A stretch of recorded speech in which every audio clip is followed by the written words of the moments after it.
Okay, we are back. It seems like there might have been a few people who might not been able to watch the video. I think if you're on an iPad, it might create a little challenge in that way, but we've double checked the links and they all should be working because they're not password protected or anything like that. So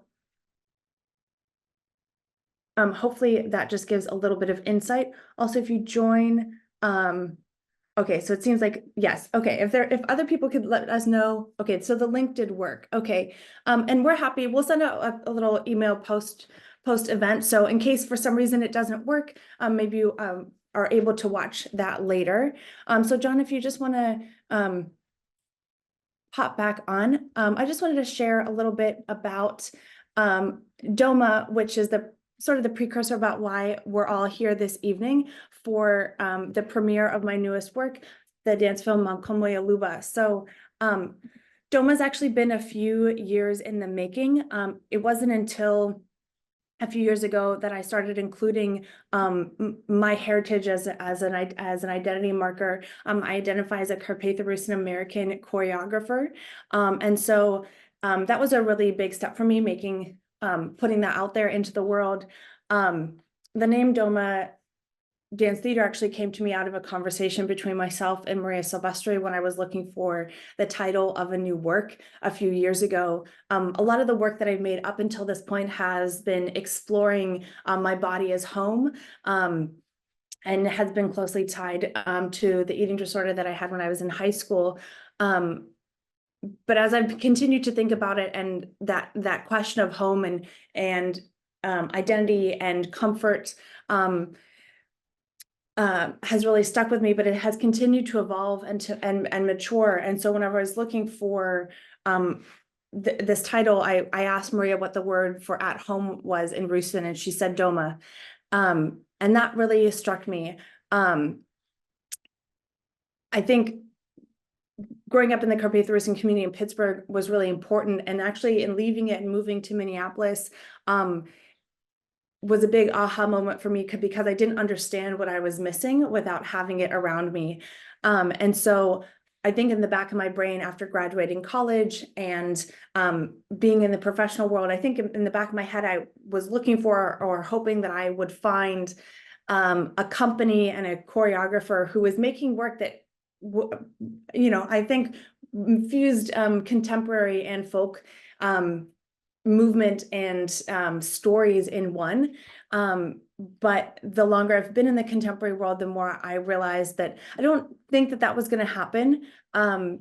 Actually realized I think the choreographer that I was looking for was really myself, because there's not much, as I mentioned, not much Slavic representation in the contemporary dance world at all. And so finding community, making a space that is home for me, that allows me to be in full expression in my cultural expression, that allows space for that in the room, in the work, was really important, because especially as Carpatho-Rusyns, we're people without a country.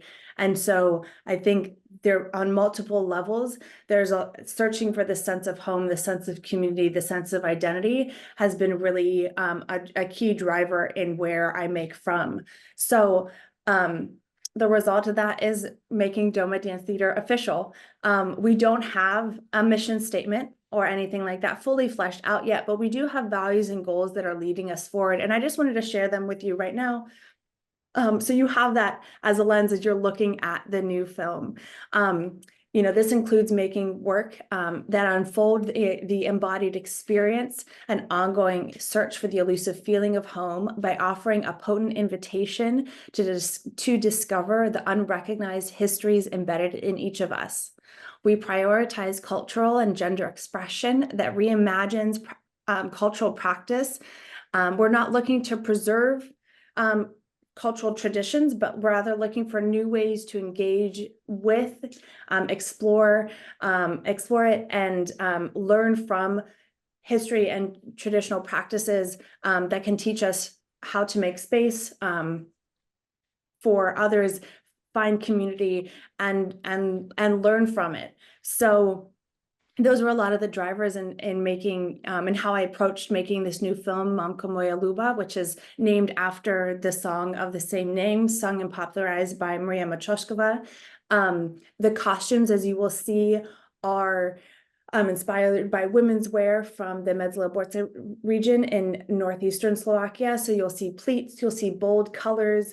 I'm sure the belts that they wear at their waist will be very familiar, but they're new, they're not the same. You see some of the steps, you might be able to pick out a few steps that seem like they're folk dances or from something that might be familiar to you, but they're done in a different way. So I hope that gives you a little bit of context to view the film. And again, as we go through it, any thoughts that you have are really something that we're looking for, and you can just pop those in the chat. So Brandon will drop another link into the chat.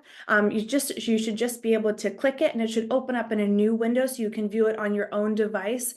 Sharing our screen is something we don't want to do, since it's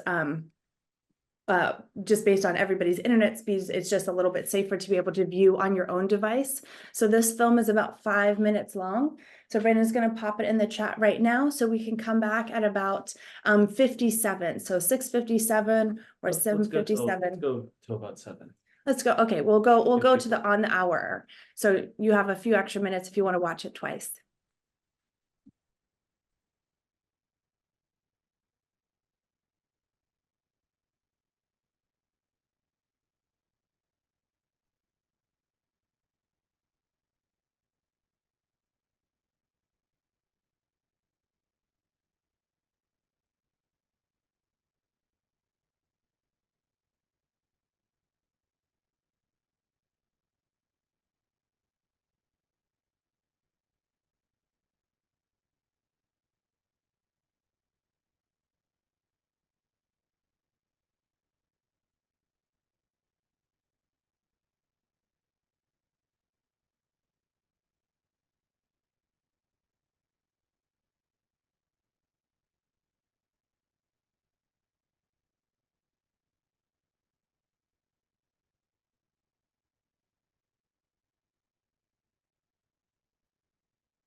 Momko Moja L'uba,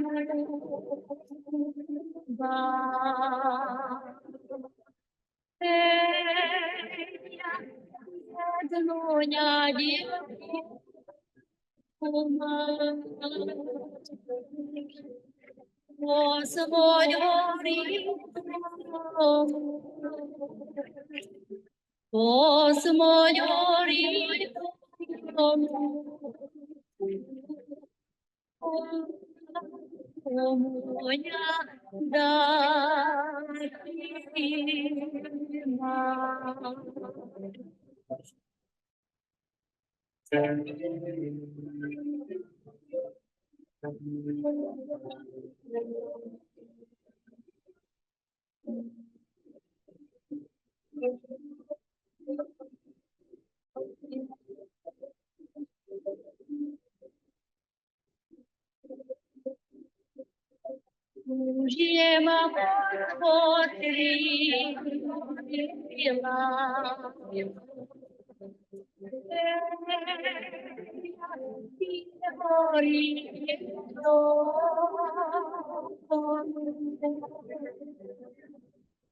Jiva ko moya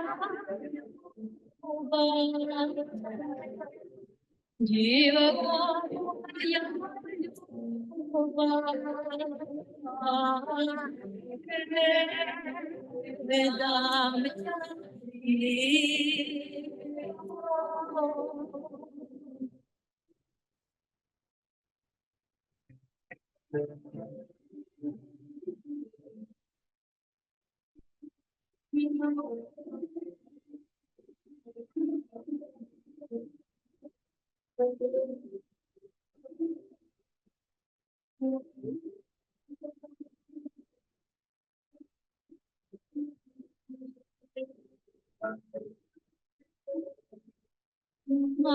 Momko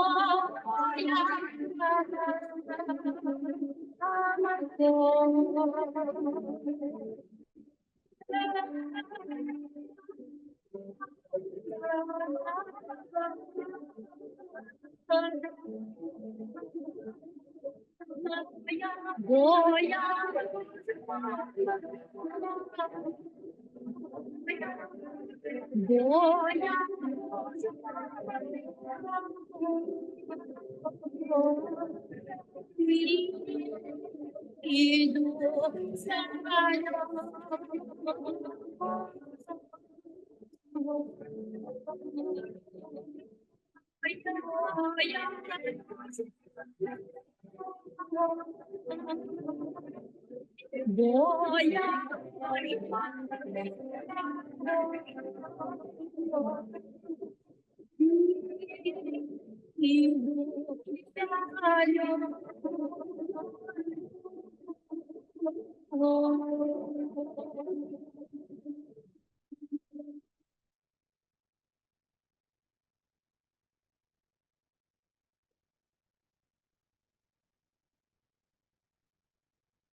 Okay. I hope everybody enjoyed that. I was just wondering if you could just take a moment to just write in the chat, just any, like, what did you see? I'm curious, what did you see?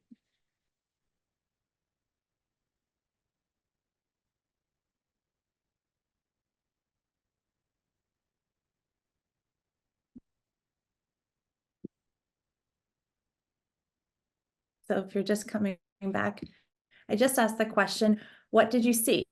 I'm curious, and if you could just write that in the chat. Maybe it's color, maybe it's anything that you just the visual.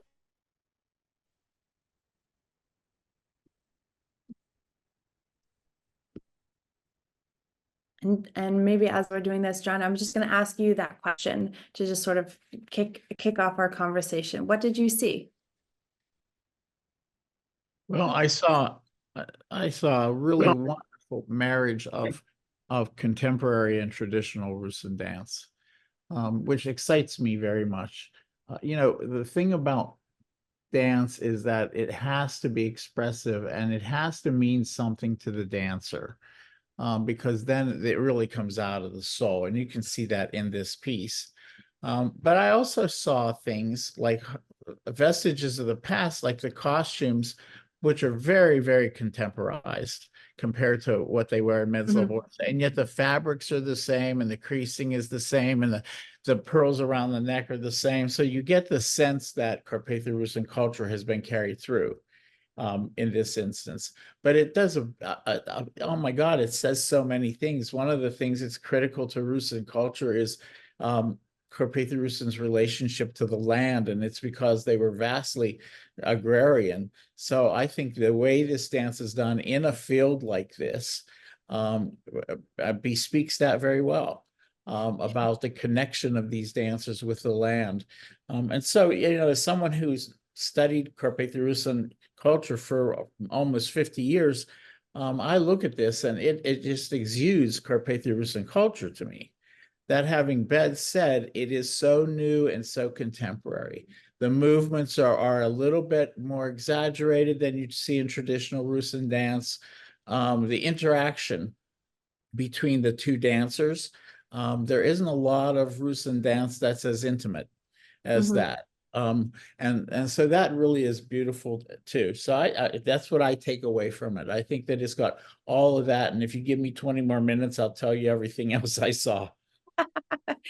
Well, you know, you and I discussed it a little bit the other day, and you mentioned something that struck you about it that you know, I think you have so much of a greater depth of knowledge than I do in terms of your understanding our culture and having been able to study over there in a way that maybe one day I will as well. But I was just wondering if you could chat a little bit about the you mentioned that something that struck you as Rusyn is the closer proximity of the arms to each other and the circling, which I thought was so interesting because I'll just repeat again something that I mentioned to you the other day, which is the circularity that's in the work. And something that a friend of mine asked me the other day, like where is the folk influence in your work? And that was something that came up is the circularity in terms of like transitions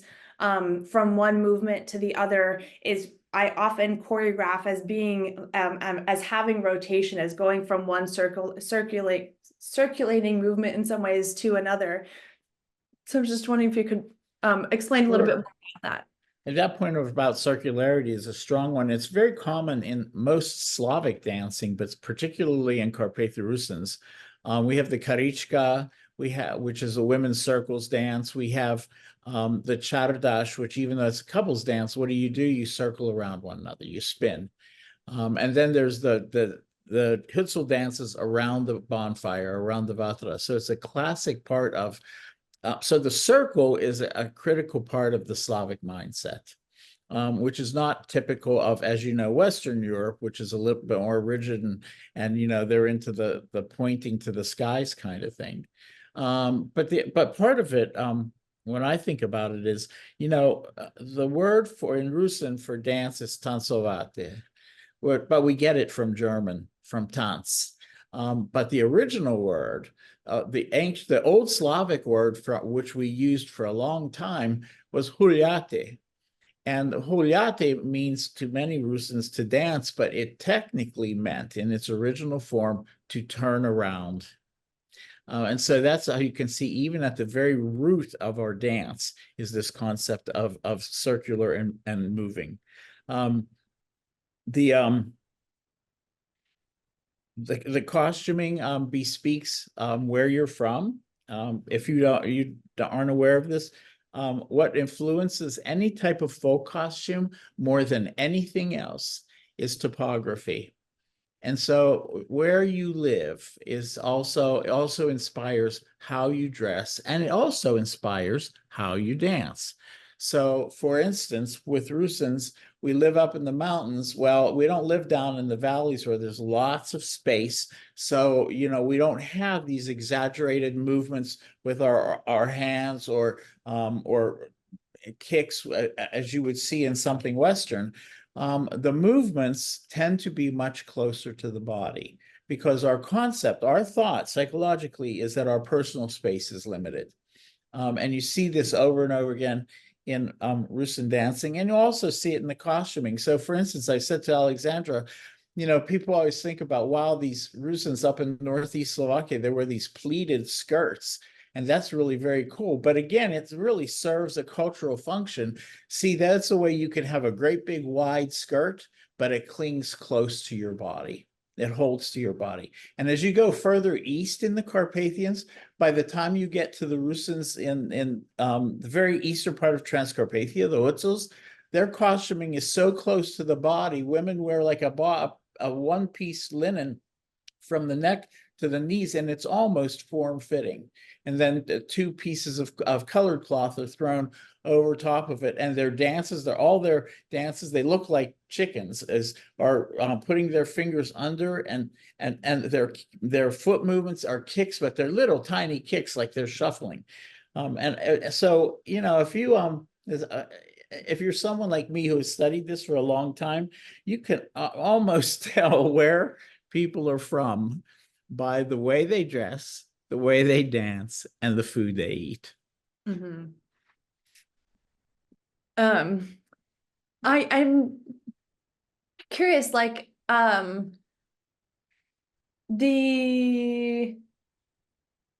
you see a dance where you have, circles of women sort of like chanting and running and sort of making patterns, like, what do I want to say? The patterning, I feel like, is so, like, when you watch things like that happening, it's so simple yet inventive, and the way that we like use repetition, I think, but in a way that is like plays on the form, and like continues to take, so in contemporary spaces, right, we talk a lot about like movement invention, right, and then taking something, maybe you make a phrase with your hands, and then it's like the challenge to yourself is to like put it in a different area of your body, or to take a gesture and translate it to a different part of the room. I'm wondering, in your studies, I don't know, like, if you could speak a little bit more about how that sort of how that works in the structure of like dance making. Well, in Rusyn, what you see often is the concept we just read about circular dance, but it's not just circular dance. The circle disconstructs itself. So it may, in essence, the line of women may become a snake and then reconstructs itself into the circle. This is really critical because, all people have meanings for circles, but if you're a Rusyn and you make Easter eggs, pisanke, every time you draw a circle around that egg, that's a symbol of eternity. And therefore, when a Rusyn dances like this, when Rusyn women dance like this is about continuity.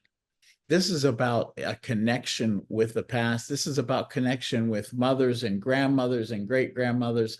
And if you don't know this, for Rusyns and for most Slavs, before we were Christians, our pagan faith had a very significant ancestor worship piece to it.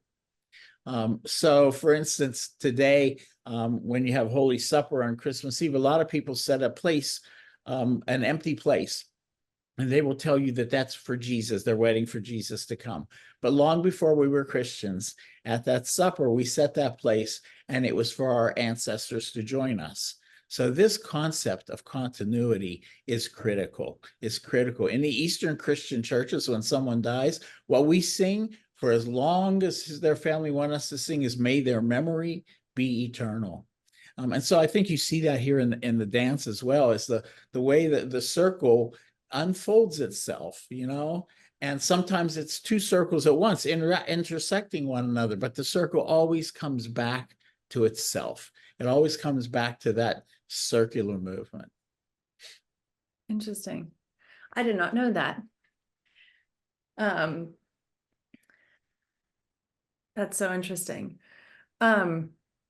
I like, you know, when we talk about like reimagining or reinventing, or, you know, I'm looking at this with a lot of, you know, my like contemporary dance training sort of, it's looking at these like core root elements, right? So like the circle, I think, you know, even in teaching, so the two women in the work, Amanda and Sarah, you know, even teaching how to hold, right? How to hold a partner. And the like the leadership that exists in that, the sort of negotiation back and forth of leader and follower. How can we both listen to each other? You know, that was something that I didn't know was, again, like not really taught. Like in modern, we're taught to partner in a very different way. So to ask somebody to just hold another person is a new technique that I had to teach them. And so I just wonder if you could just take a moment to like just name some of the few, like as you said, the sort of core elements of like Rusyn dance. That this is a half like ask and half question, that like what like the partner hold, the circles, but like what else are core things that like can be named that like Sure. you know, I can continue to take forward or use as like as things to play with. Sure. And you know, to conclude the circle discussion, if you watch these two women dance, rarely were they in a longitudinal way separated from one another. These two women danced around one another for most of the dance. I mean, that's how incredible that was. But Rusyn dance has some other things. It's whenever you're doing multiple steps, the emphasis is always on the first step. So if there's stomping, the stomping happens on the first step.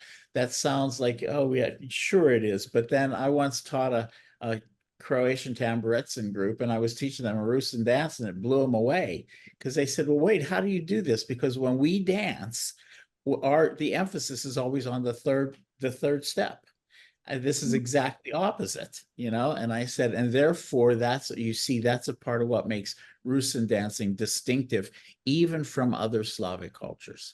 So you get that kind of thing. The issue of rarely in this dance, Alexandra, you've done a great job of spread kind of, you know, going beyond the limits, because traditionally, both men and women's hands and arms are held very close to the body.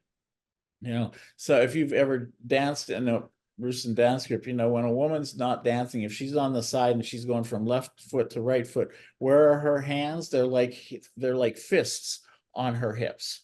So they remain connected. This isn't the way free-form Mediterraneans like Italians and Greeks dance. This is not a part of their culture.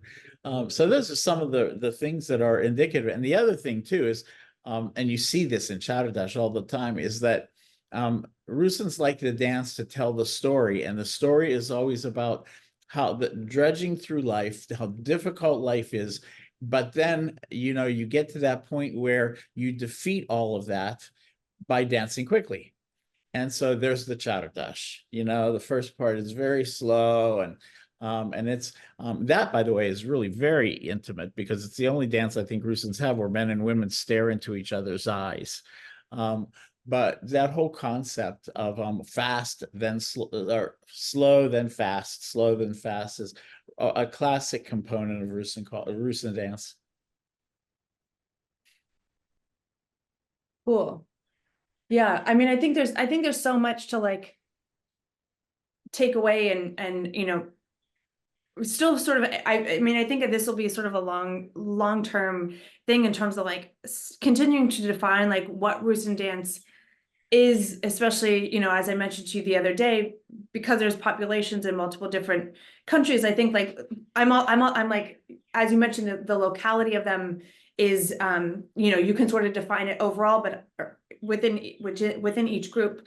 But then I'm also really interested in one day being able to have the breadth of knowledge to be able to look at it overall and to say, to sort of get, I'm curious as to if there's any threads that sort of tie us together, even between groups that live in Serbia versus Slovakia, all these nation states that now exist. And what I just said is true. That's universal, no matter which of the 7 countries they live in. Rusyns live in various countries, and they're like everything else in life. Their dance and how they dress and all that is influenced by the people around them. But costuming, their clothing is more influenced than the dance style is. And so, for instance, I know when I take people on tours, you take them to Eastern Europe.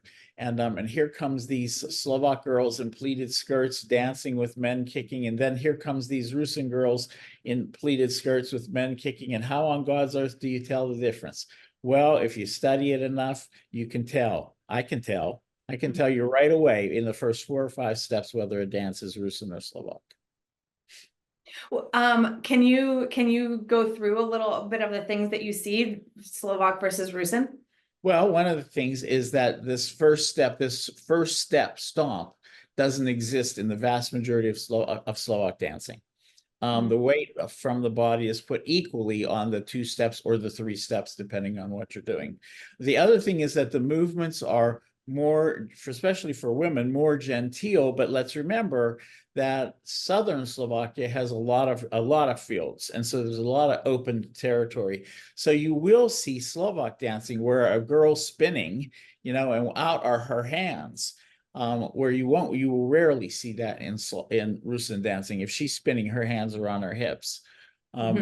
So I mean, those are just some of the clues that you can look for, and you can see it. And even men's dancing, they both do this Cossack style leaping and what have you. But the men's, I always tell people it's really hard to describe, but Rusyn men and women, they dance more primal than Slovaks do. It's closer to the original way Slavs danced. Interesting. We go until about 7:30 or on the half hour. So I just wanted to see if anybody had any specific questions. I appreciate all these comments. These are really great to read as we've been talking. But I just wanted to say, like, I would love to just open the floor of the chat more to any specific questions anybody has for either me or John or about Doma or curiosities that we can speak on. And while maybe you're fully forming your question, I'm just going to ask John one more question, which is, you and I talked the other day about the importance of being American in this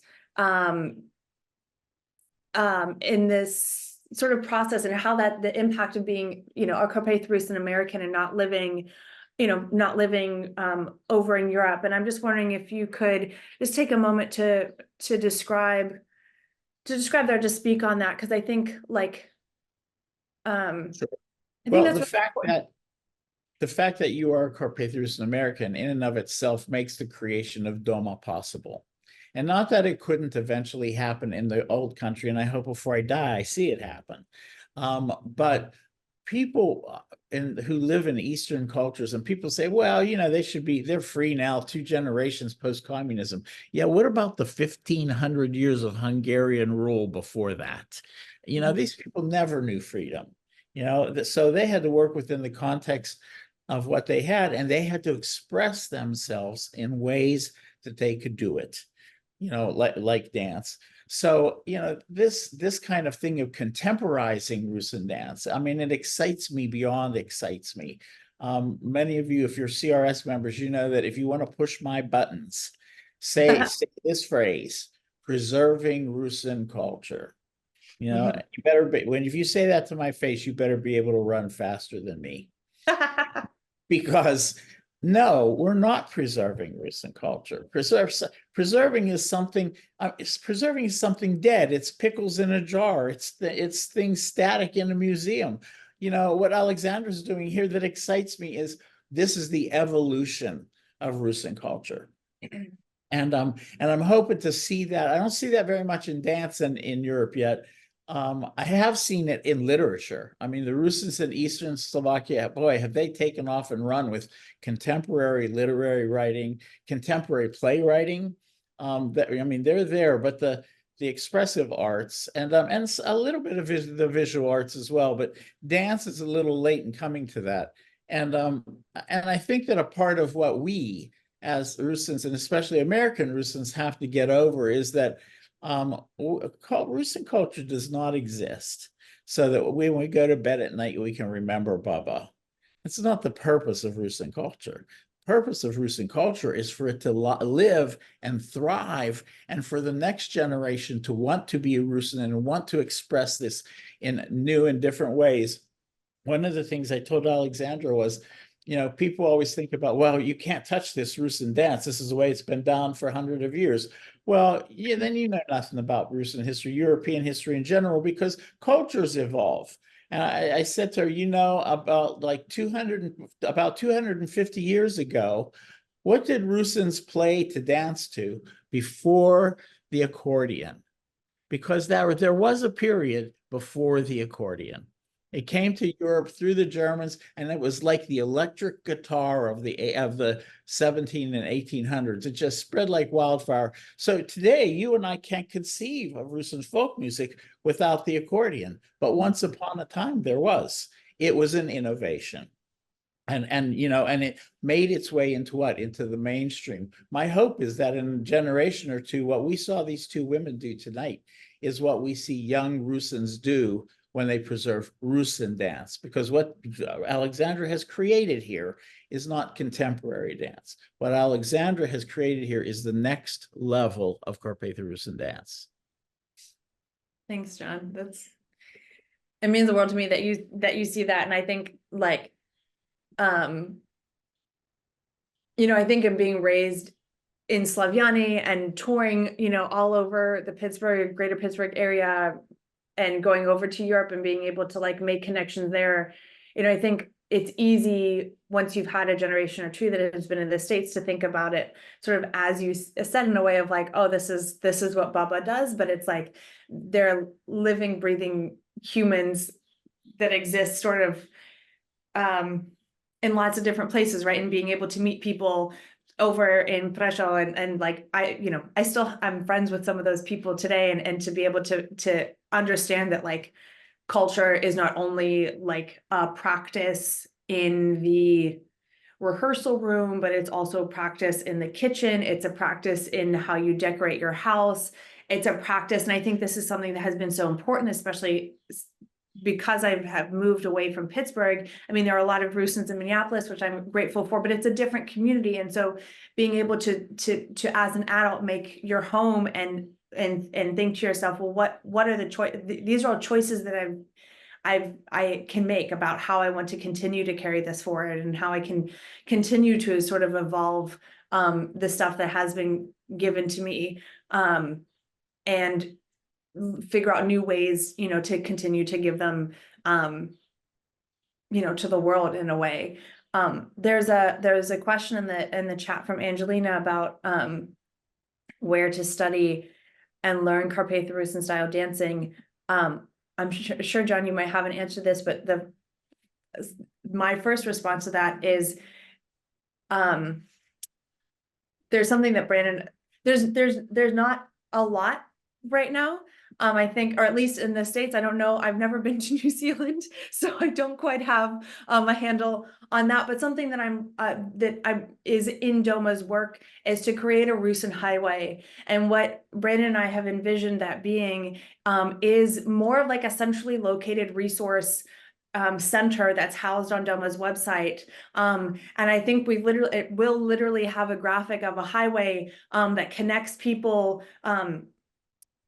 can connect people to each other. So my hope, my dream is that one day, you can go to that page on my website and you can hit in the search bar, like, dance company, or you can hit like, search by drummer or singer, and you can find other Rusyns that are, in that practice, and that you can connect to them, elsewhere in the world. I think, being able to find community, even though we live in so many different countries and also speak so many different languages, that is, would be a really interesting thing, because something that I in communicating, my vision to my contemporaries here in Minneapolis, again, who are not in the Slavic scene but are in the contemporary scene, this, like, in some ways, lack of resources, or access, these barriers to access to resources, is something that I think it is a particular challenge that we have. And so being able to, not everybody has the capacity to be able to travel to Slovakia every summer, travel to wherever it is they need to be. But I think being able to find ways to more digitally interact with each other, is an amazing thing that I hope will give us a sense of identity, because music, song, and dance, are ways in which we can communicate and find community without being able to necessarily speak the same language. And to just give an example of that is, when I was at the Studium this summer, I was walking to class, and there were people there from all over Europe, and the States. And I was singing, I don't know why, but I was just singing or humming Ivanku, Ivanku, just popped in my head. So I was like humming it down the hallway, and a woman from Croatia sort of slid her arm through mine and just started singing it with me. And I was like, I had not been able to have a conversation with her because I don't speak Croatian, and she's still learning Rusyn, and so am I. But we connected through song, and I just thought that, like, that to me is what Doma is about, and that's what the Rusyn Highway it will be about. And because it's not only like us creating access for ourselves, it's us creating access for other people to learn about us. And I think, something that's sort of come up as I've been discussing Doma with my friends and peers and whatnot is, this is an opportunity for us to write our own history and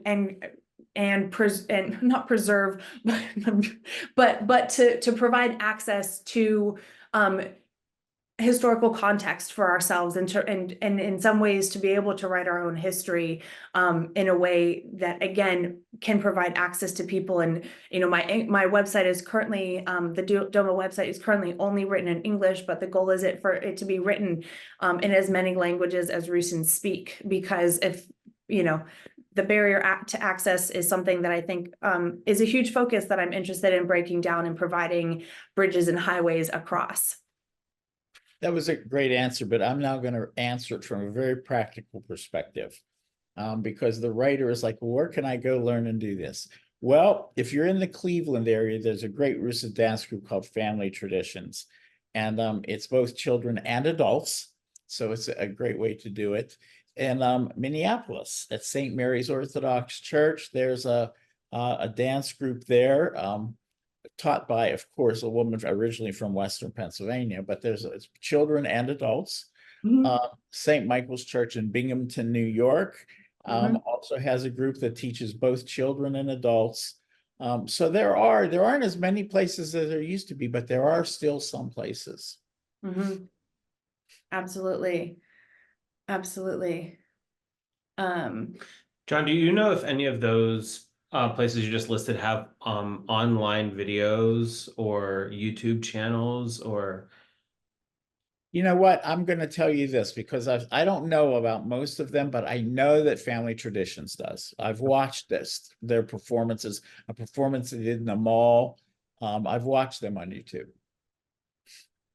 Okay. Very cool. Great. I just want to, we're on the half hour, so technically this is the end of the event, although I'm happy to stay on for a little bit longer in case anybody has anything else that they would like to say or ask. As we wrap up though, I do want to just drop a few links in the chat. And again, we will send these out in a post-event email. But if you are in the Minneapolis area, I am performing this weekend at the Museum of Russian Art. I'm responding to a Serbian sculptor's exhibit. And so there are a few performance times at noon, 2 and 3. So if you're in the area, that I would love to have you in the audience. And Brandon will be dropping these links in the chat as we go. The Doma website is live, so if you just search up Doma Dance Theater, you can find the website, and that's where we'll be posting about different things. You can also stay in touch via our email list and everything like that, which you can also sign up for on the website. And then lastly, we'd just love to have a little survey, have you fill out a little survey. A huge thing that's important, of course, in being in the nonprofit sector is applying for grants. And so being able to gather some data and information that can help share and help people understand who we are and where our community is located is really important. So if you wouldn't mind taking a few moments to just fill out the survey and give us a few of your thoughts and let us know a little bit of information about where you're at so that, we can write a successful application that will allow us to do more events like these and others. If you are, I'll just say lastly, if you are in the Twin Cities area, we do, Doma does have a studio in downtown Minneapolis, where we will be hosting many events. Starting in the fall, we're planning on hosting regular events there. So just be on the lookout for that. It is great to literally be able to have a physical space for us to make work and create create a space for people to be coming together in a physical way as well. I want to say, like, if you're in the Minneapolis area, get in touch. Mhm. We're downtown often. We live on 40th and Aldrich, like near Lindale and sort of like southeast Minneapolis. But get in touch, and it would be nice to meet more people. We've been hanging out with Karen Berry and a lot, and some other folks. But And aside from that, if you're going to Minneapolis, there's an incredible East European restaurant called Carpatho-Rusyn, where you can actually eat pierogi and halupki for breakfast if you want. That is true. That is true. I just want to also, before we sign off, thank those who came to hear us and watch the video and explore this issue more thoroughly. It bespeaks to me the evolution of the Rusyn community too, which makes me very happy. Yesterday, I said to Alexandra, how many people have signed up to do this? And I'm thinking she's going to say to me, well, we probably have 6. When she said to me 45, you could have picked me up off the floor. That already there's that much interest in the evolution of contemporary Rusyn culture. Absolutely. Well, I think that's a great note to end on. And I just want to thank everybody for being here. It's really exciting and scary to make this step into the world, but I feel very supported by everyone. Alicia is asking if we have a donation link, which we do, and we can just put that in the chat as well. Donations of all, where Doma as an organization is an evolution of my my previous project, Alexandra and Bondarchuk Dance Projects, and we've been able to get to this level exclusively funded by private donors and ticket sales. So whether you're giving $5, $50, or adding a few more zeros onto that, that is literally how we've been able to get to where we are today. And so no donation is too small. And thanks, Alicia, for asking about that. So I feel like this is a wrap. So thank you, everyone who is here. I wish I could see you all to wave goodbye, but I look forward to connecting with you at an event in the future. So have a good evening. Bye, Alice. Anybody else wants to say bye, please put them in the chat and I'll wave and say your name. Bye, Angelina. This has been very fun. Bye, Patty. Bye, Alicia. Bye, Brian. Bye, Chloe. Bye, Patty. Bye, Bev. I'm trying to catch everybody. Bye, Christine. Bye, Mark. This is very cool. Alrighty. Okay. And I just My hit. thanks to all of you for listening. My true thanks to Alexander and Brandon for taking on this incredible project, that to be the first in the Rusyn community, to my knowledge, and especially to give birth to this concept in the United States. This is very, very powerful for the evolution of Rusyn culture. Thank you. Thanks, Sean. Thank you so much. Alrighty. Have a good night. Bye. Bye. Bye.